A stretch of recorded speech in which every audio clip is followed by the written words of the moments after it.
Avoir une vue spirituelle est toujours un miracle. Et ceci justifie la pleine signification de la venue dans ce monde du Fils de Dieu.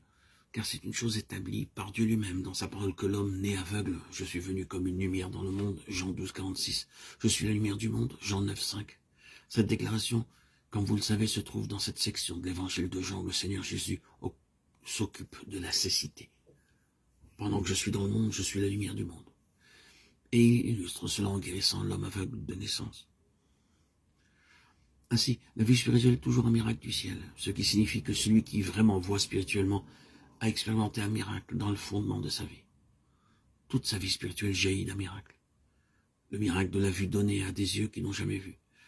C'est justement ici que la vie spirituelle commence, ou la vie chrétienne a son commencement, en voyant. Pour quiconque prêche ce miracle doit être enregistré dans son histoire. Le fait que ce miracle se reproduise dans chaque auditeur ne dépend absolument pas de lui. C'est là où il est si impuissant et si absurde. Peut-être est-ce ici que, dans un certain sens, nous trouvons la folie de la prédication. Un homme a pu voir et prêcher ce qu'il a vu, alors qu'aucun de ceux qui l'écoutent n'a pas vu ou ne voit pas.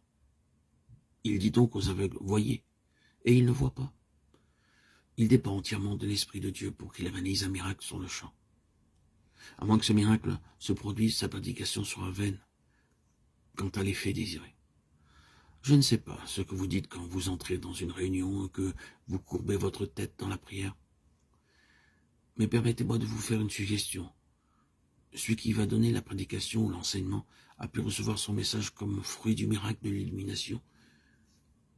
Mais vous pouvez tout manquer. La suggestion est que vous demandiez toujours au Saint-Esprit qu'à cette heure même, il opère à nouveau ce miracle en vous, pour que vous puissiez voir. Il se peut qu'un homme, alors qu'il était auparavant aveugle, ait eu un toucher et que maintenant il voit. Mais il voit seulement un peu, autant en profondeur qu'en étendue. Il voit de manière imparfaite. Il existe encore une certaine mesure de distorsion dans sa vision. Un autre toucher du ciel est nécessaire afin qu'il puisse voir toutes choses correctement, parfaitement. Mais ce n'est pas encore la fin.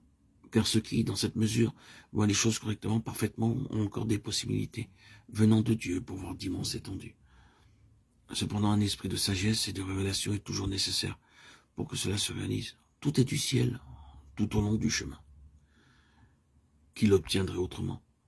N'est-ce donc pas la constante permanence de cet élément miraculeux qui donne à une vraie vie spirituelle sa réelle valeur? Nous arrivons alors à cette parole finale. Perdre la vision spirituelle, c'est perdre le caractère miraculeux de la vie spirituelle, ce qui conduit à l'état de la Odyssée. Si vous cherchez à atteindre le cœur de cette chose, de cet état de choses représenté par la Odyssée, qui n'est ni froid ni bouillant, l'état qui provoque ces paroles du Seigneur, je te vomirai de ma bouche. Si vous cherchez à arriver au cœur même et dire pourquoi est-ce que cela arrive-t-il, qu'est-ce qu'il y a derrière cela? Alors une chose seulement l'explique. C'est simplement que la vie spirituelle a perdu son caractère miraculeux. Elle a chuté jusqu'à un niveau terrestre. C'est une vie religieuse, mais qui est sortie de sa position céleste. Nous avons ensuite l'allusion correspondant au vainqueur à la Odyssée. Celui qui vaincra, je le ferai asseoir avec moi sur mon trône. Exprimant la pensée du Seigneur en opposition à cette condition. Vous avez subi une grande chute jusqu'à la terre, vous avez perdu votre caractère céleste. Cependant, au milieu de ces conditions, il existe encore pour les vainqueurs une place en haut. Perdre la vision spirituelle, c'est perdre le caractère miraculeux de la vie spirituelle. Quand ce caractère disparaît, vous pouvez être aussi religieux que vous voulez, le Seigneur n'a qu'une parole à vous dire. Achète un collier, c'est ton besoin.